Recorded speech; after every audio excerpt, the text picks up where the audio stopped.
Hello, welcome to PaleriderTV. Got a news story today from Landline Media. Yes, OOIDA's Owner Operator Independent Driver Association News Division, I guess you call it.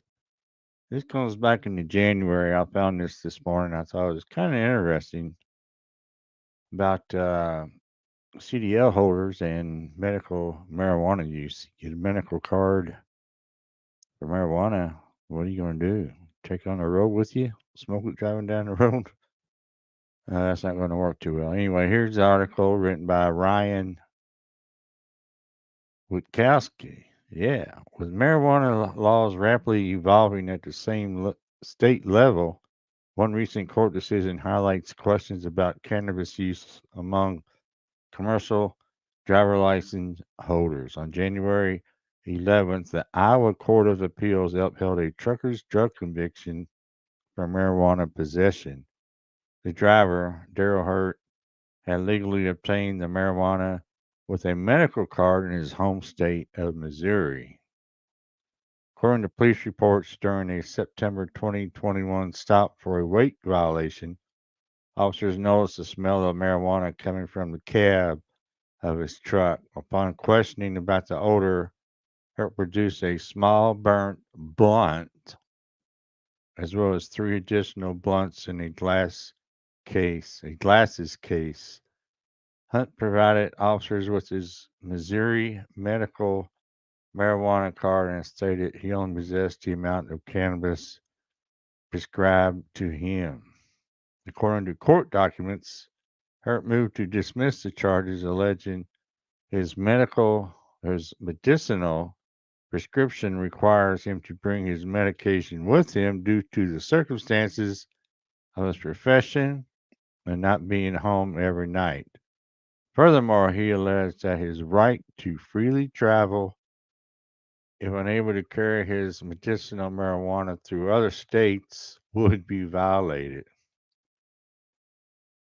The burden placed upon Hurt is to either choose a different occupation and potentially be out of a job or to choose not to partake in medicine that was prescribed to him by a medical doctor, attorneys for Hart argued. Hurt should not have to decide which is more important to him. He wishes to have both of those privileges when he is simply driving through a state, which is his constitutional right. Currently, Iowa laws have allowed for legal sale and use of medical cannabis products since December 2018. However, those products can only be sold and consumed in certain forms. The law specifically prohibits the smoking of medical marijuana. While the court acknowledged the state's regulations, they ruled that Hurt did not possess any of these four products and said it was not persuaded that the state's regulation of controlled substances directly impaired Hurt's rights to come into or leave the state. Currently, 37 states, D.C., have laws that permit the medical use of cannabis products. Furthermore, 21 states, as well as D.C., have enacted measures to regulate marijuana for adult recreational use.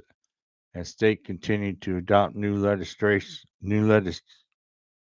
legislation, I'll get it right in a minute, governing the use of marijuana, cannabis continues to be federally classified as a Schedule 1 controlled substance by the DEA.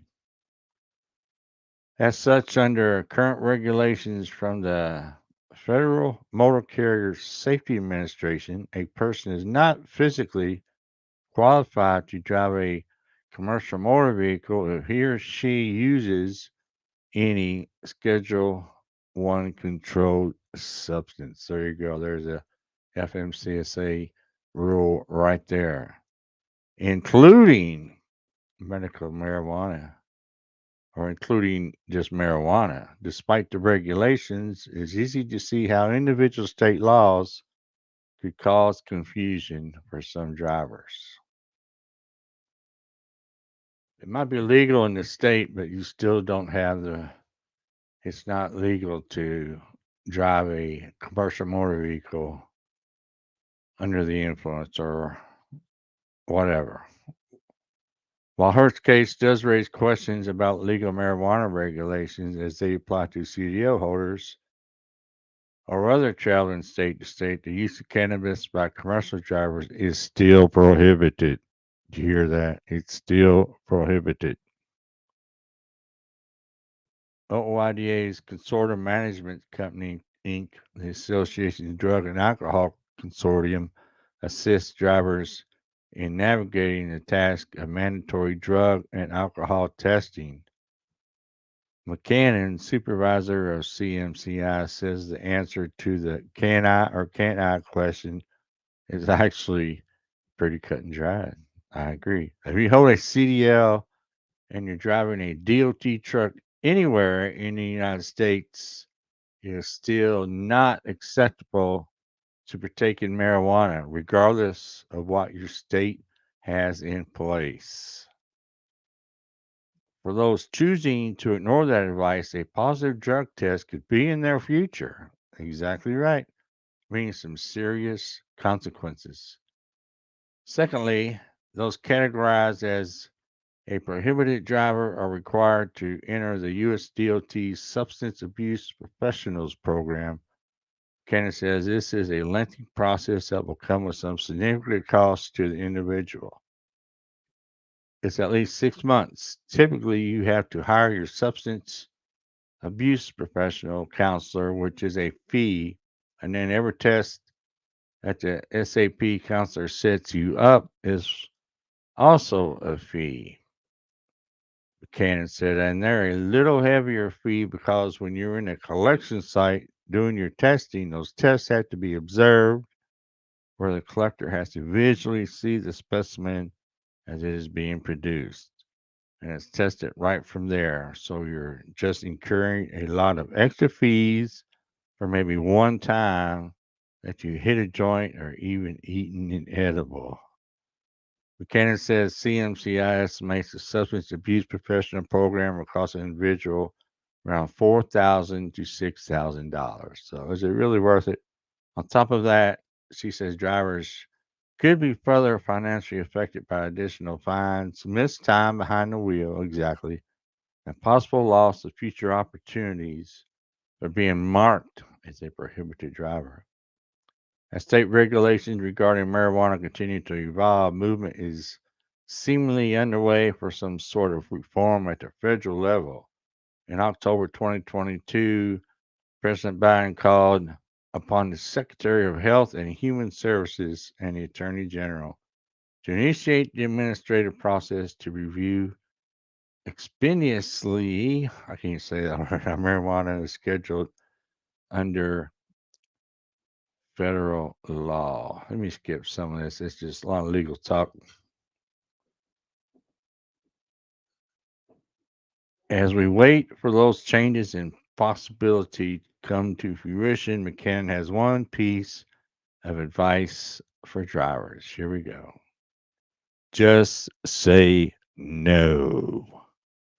It's about the profession. It's about keeping the road safe. That's our number one agenda here is to keep the road safe from those who would take in illegal or illicit drugs. I always thought it was a no-brainer. Medical card, legal in that state or what, that you cannot partake in anything like that and still drive a truck. Now, if you could stop for a your analysis test, drug test, whatever, it's going to show up. FMCSA, your company, state, whatever, is not going to allow, oh, he's got a medical card, so he's good to go. No, that's not going to work. I would say if you were just like if you're a diabetic, if you get the rules they used to be, if you had to shoot the insulin, you were disqualified from driving a truck. Now that may have changed in the last 2 years. I don't know, but it shouldn't be the same for if you get the doctor describes you medical marijuana card. You'd have to give up your CDL or at least come off the road. I don't know. It's crazy. So that's what I think about that. That's the article there from Landline Media. I appreciate them letting me use the article. Let me know down in the comment section what y'all think about this. If you agree with what I'm thinking about, if you don't agree with it, or whatever. So let me know. So I appreciate everybody watching. Everybody have a good day. Stay safe.